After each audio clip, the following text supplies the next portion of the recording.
Hi friends, స్వాగతం మా ఛానల్కి.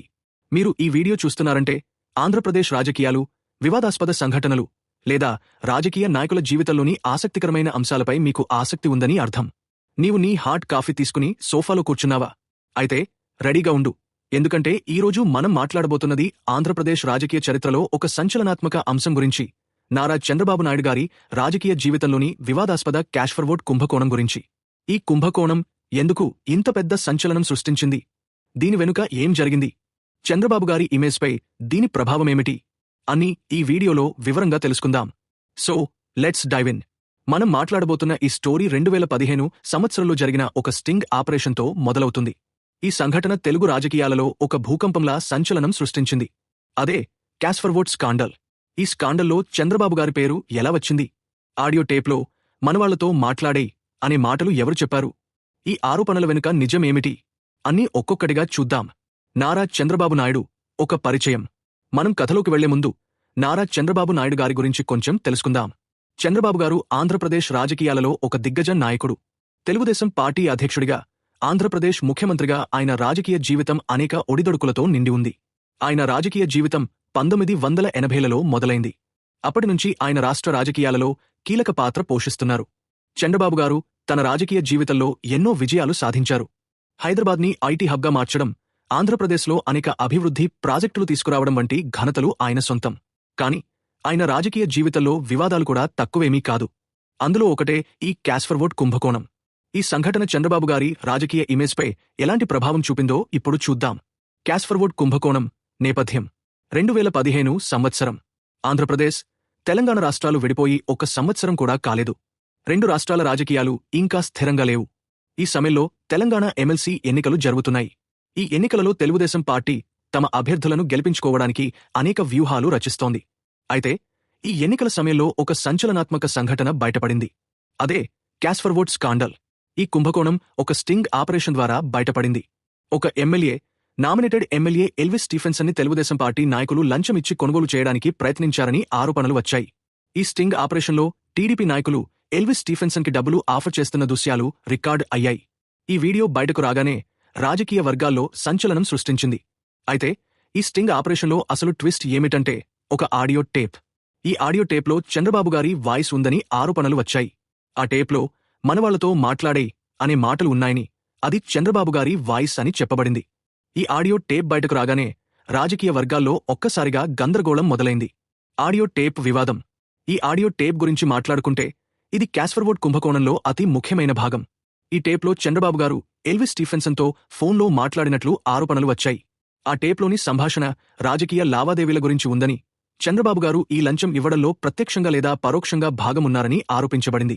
అయితే ఈ ఆడియో టేప్ నిజమేనదా? అది చంద్రబాబు గారి వాయిస్నా? ఈ ప్రశ్నలు రాజకీయ వర్గాల్లో, మీడియాలో, ప్రజల్లో తీవ్ర చర్చకు దారితీశాయి. టీడీపీ వర్గాలు ఈ ఆడియో టేప్ ఫేక్ అని, ఇది రాజకీయ కుట్రలో భాగంగా సృష్టించబడిందని వాదించాయి. మరోవైపు విపక్ష పార్టీలు, ముఖ్యంగా తెలంగాణ రాష్ట్ర సమితి టీఆర్ఎస్, ఈ టేప్ నిజమైనదని, చంద్రబాబు గారు ఈ కుంభకోణంలో నేరుగా ఇన్వాల్వ్ అయ్యారని ఆరోపించాయి. ఈ ఆడియో టేప్ గురించి ఫోరెన్సిక్ రిపోర్టులు కూడా వచ్చాయి. కాని ఈ రిపోర్టులు కూడా వివాదాస్పదంగానే మిగిలాయి. కొన్ని రిపోర్టులు ఈ టేప్ నిజమైనదని చెప్పగా, మరికొన్ని రిపోర్టులు దాన్ని ఫేక్గా ప్రకటించాయి. ఈ గందరగోళంలో నిజమేమిటో ఎవరికీ స్పష్టంగా తెలియలేదు. రాజకీయ పరిణామాలు. ఈ కుంభకోణం బయటపడిన తర్వాత రాజకీయ వర్గాల్లో తీవ్ర చర్చ మొదలైంది. తెలంగాణ ప్రభుత్వం ఈ కేసును సీరియస్గా తీసుకుంది. చంద్రబాబు గారిపై కేసు నమోదు చేయబడింది. అంతేకాదు, ఈ కేసులో ఇన్వాల్వ్ అయిన టీడీపీ నాయకులపై కూడా చర్యలు తీసుకోబడ్డాయి. ఈ సంఘటన తెలంగాణ, ఆంధ్రప్రదేశ్ రాష్ట్రాల మధ్య రాజకీయ ఉద్రిక్తతలను మరింత పెంచింది. ఈ కుంభకోణం చంద్రబాబు గారి రాజకీయ ఇమేజ్పై తీవ్ర ప్రభావం చూపింది. ఆయనను ఒక విజనరీ లీడర్గా చూసేవారు కూడా ఈ ఆరోపణలతో కొంత సందేహంలో పడ్డారు. విపక్ష పార్టీలు ఈ సంఘటనను రాజకీయంగా క్యాష్ చేసుకోవడానికి ప్రయత్నించాయి. మీడియాలో ఈ కుంభకోణం గురించి విస్తృతంగా చర్చ జరిగింది. ప్రజల్లో కూడా ఈ సంఘటన గురించి రకరకాల అభిప్రాయాలు ఏర్పడ్డాయి.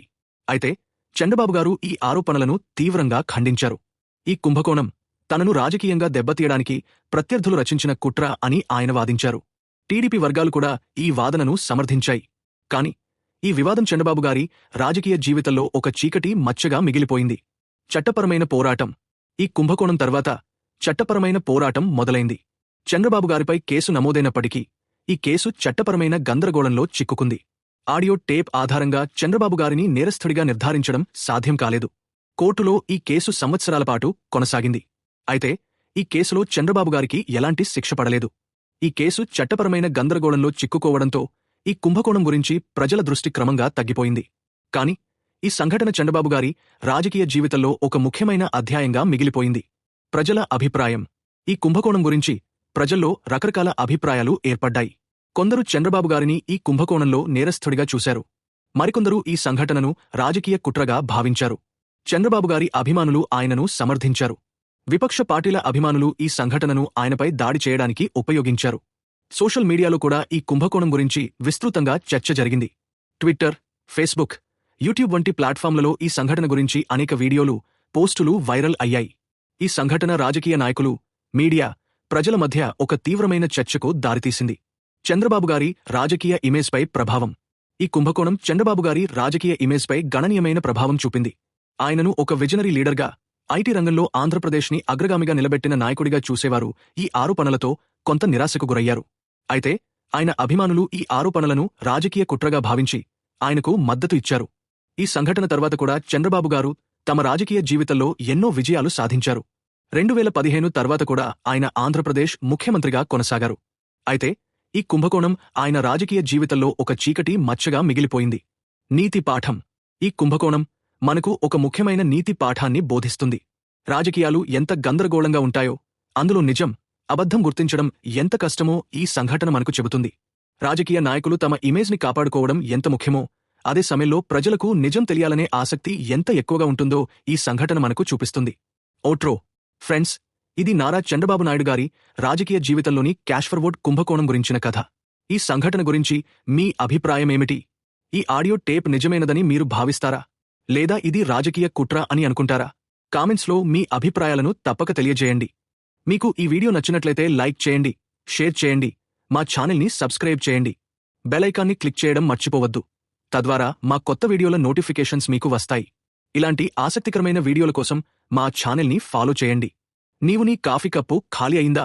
అయితే ఇంకొంత కాఫీ తాగు, మరో వీడియో చూడు. Thanks for watching. నెక్స్ట్ వీడియోలో సీ యూ.